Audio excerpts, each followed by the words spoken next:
Moi, je ne tombe absolument jamais malade. Mytho. Depuis que je suis sur le sol australien, j'ai l'impression que mon système immunitaire,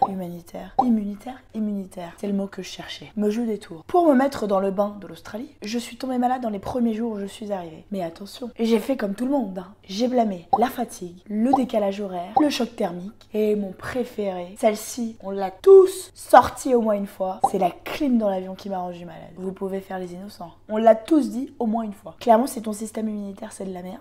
C'est pas de la faute de l'avion, quoi. Depuis que je suis sur le sol australien, il y a des trucs qui me sont arrivés qui ne m'étaient jamais arrivé avant. Par exemple, je me suis retrouvée allergique à ma propre transpiration. Comment je m'en suis aperçue? Un jour, je faisais, c'était pas du sport, je crois qu'il faisait juste chaud. Je me suis retrouvée avec des plaques partout sur le corps. Moi, j'ai cru que j'allais mourir à ce moment-là. Je savais pas ce qui m'arrivait. Je n'ai absolument jamais eu d'allergie avant. Pourquoi j'en aurais maintenant? Au moins, maintenant, j'ai une excuse valable de ne pas faire de sport. Je suis allergique à ma propre transpiration. Je crois. Je suis pas sûre. Je me suis auto-diagnostiquée de toute façon. J'ai regardé un peu sur Doctissimo, mais là, il disait que j'allais mourir dans les 4 prochains jours, alors je me suis dit que c'était une allergie. Depuis que je vis en Australie, j'ai également le rhume des foins. Je sais pas ce que c'est le rhume des foins, mais j'imagine que c'est ton nez qui te gratte, tes yeux qui te piquent, et tu sais pas pourquoi. En fait, tu marches dans la rue, tout va bien, et là, ta tête te démange. C'est comme là tout de suite, mais en un peu moins pire. Sauf que c'est quand même pas bien. C'est pas le rhume des foins, c'est juste un mauvais rhume. Je sais que là, au moins, c'était clair comme explication. Je vais vous raconter pourquoi j'ai chopé un petit mauvais rhume. Je sais pas ce que vous en pensez, mais j'ai l'impression que les Australiens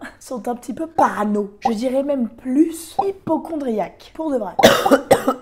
Excusez-moi. Vous auriez dû me voir quand je suis arrivée à la pharmacie pour aller chercher des médicaments afin de me guérir. Je suis arrivée dans le magasin. J'ai regardé la nana m'a regardé. Nous nous sommes regardés. Et là, quand elle a entendu le son de ma voix qui est sorti de ma bouche, elle a fait un pas en arrière alors qu'elle était déjà derrière son plexiglas. Et elle a mis son masque. Mais attendez, j'ai une angine, j'ai pas le Covid non plus. Je répète, je n'ai pas le Covid. Après, elle est quand même venue de l'autre côté, elle m'a montré plein de produits pour la gorge, donc c'était sympa. Parce que j'avais un peu mal quand même. Mais c'est pas le pire, ça. Le pire, c'était hier soir, à 1h du matin avec mon amoureux. J'ai pris un Uber pour qu'on puisse rentrer à la maison. Et j'ai eu une quinte de tout. J'étais déjà pas bien. Et le gars a eu tellement peur. Je l'ai vu dans son rétro direct me regarder. Il a baissé les fenêtres. Tout le trajet. Il pleuvait dehors. J'étais dans les courants d'air. Et je me suis retrouvée avec le nez qui coulait. J'éternuais toutes les 2 minutes. Je toussais. Heureusement que Francesco dormait. Le gars, je lui ai demandé est-ce qu'on pouvait remonter les fenêtres. Il a dû se dire le mec c'est mort. On a fait un quart d'heure de route comme ça. Je n'en pouvais plus. J'étais au bout de ma vie. Est-ce que vous entendez le résultat? Alors hier c'était déjà pas top.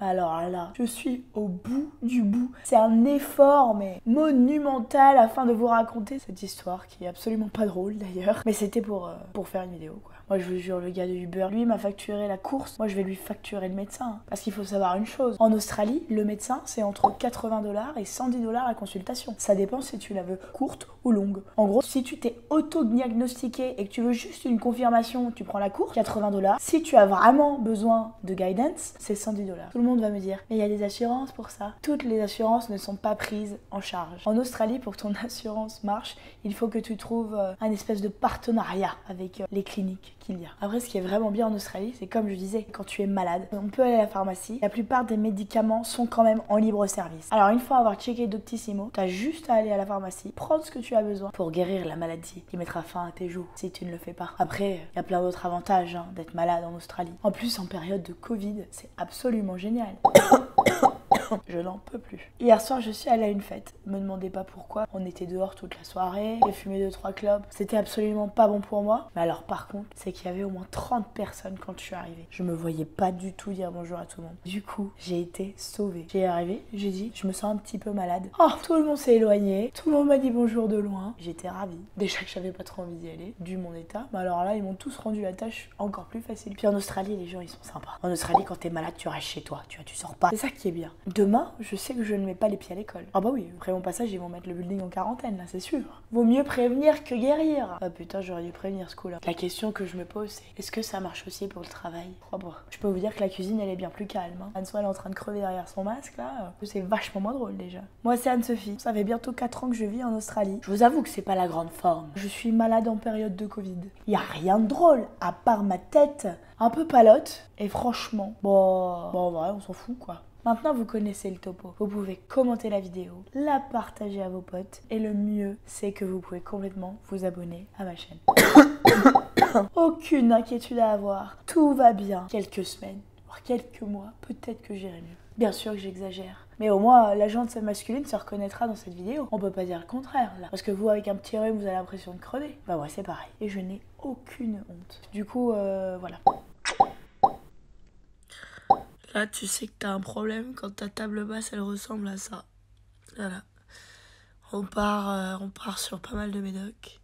Et le rouleau de papier toilette que tout le monde connaît quand il n'y a pas de mouchoir. Parce que qui a des mouchoirs chez soi, j'ai envie de dire. Mais il n'y a pas d'inquiétude à avoir, tout va bien.